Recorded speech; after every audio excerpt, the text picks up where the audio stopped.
Excuse me?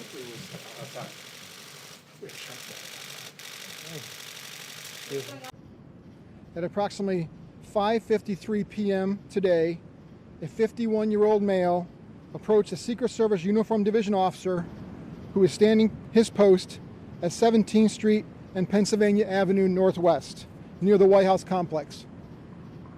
The suspect approached the officer and told the officer he had a weapon. The suspect then turned around, ran aggressively towards the officer, and in a drawing motion, withdrew an object from his clothing. He then crouched into a shooter's stance as if he was about to fire a weapon. The Secret Service officer discharged his weapon, striking the individual in the torso. Officers immediately rendered first aid to the suspect, and DC Fire and EMS were called to the scene. Both the suspect and the officer were transported to a local hospital. The White House complex was never breached during the incident, nor was the Secret Service protectee ever in danger. The Secret Service Office of Professional Responsibility will be conducting an internal review of the officer's actions. The Metropolitan Police Department was contacted to conduct an investigation. Good evening. I'm Assistant Chief Jeff Carroll of the Metropolitan Police Department. As Chief Sullivan indicated, members of the Metropolitan Police Department were alerted to the incident that occurred here at the White House this evening.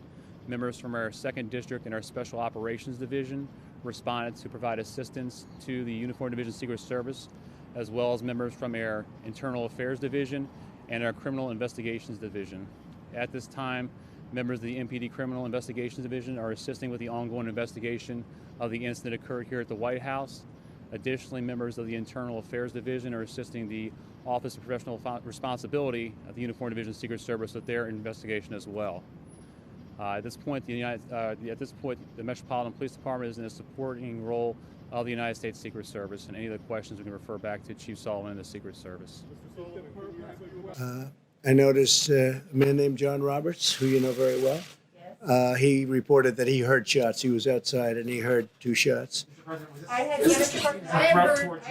We don't know yet. We don't know. They're going to find out. Do you know if the individual said anything, sir? Mentioned your name, anything like that? We don't know that yet. It was the Secret Service that did shoot this It suspect? seems to be, yeah. It seems to be. Where were you taking, Mr. President? Were you taking to the bunker? No, we're taking just out over to the Oval Office. What did they tell you so far? Just told me when he came up, you pretty much saw it like I did. He said, "Sir, could you please come with me?" So you were surprised. I was surprised also. I think it's probably pretty unusual, but very, very professional people. They do a fantastic job. Jeff Mason. My seat, the Reuters seat in the briefing room, was right across from the doors.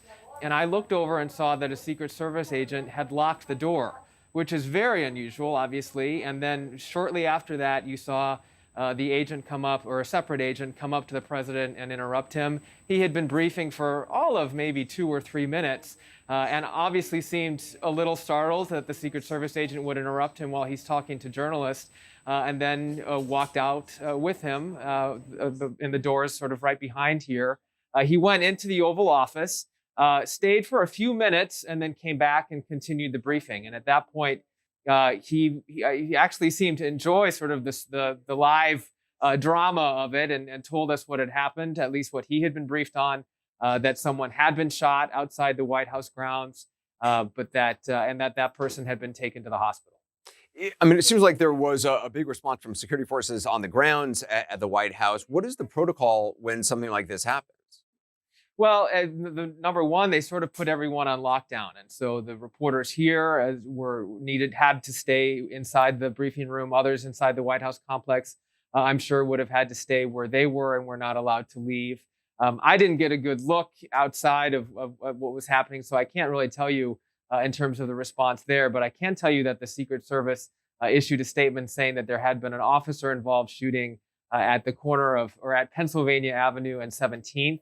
That is roughly a block from where we are right here. The president, during the briefing, had said that that the shooting had occurred basically at the fence that goes around the complex of the White House. In any case, whether it was right at the fence or whether it was at that intersection, it was very close, and it was close enough to have the Secret Service concerned about the president's safety. And so was the press corps told to stay in the room? Well, we weren't really told anything, but we weren't able to get out of the room because, as I said before, they locked the doors. And then your reporter's instinct, of course, is to look outside the windows, and my photographer colleagues were taking pictures outside the windows. There were some people outside already when this happened, and at least some of them heard the shooting and heard 1 or 2 gunshots, and were able to report on that.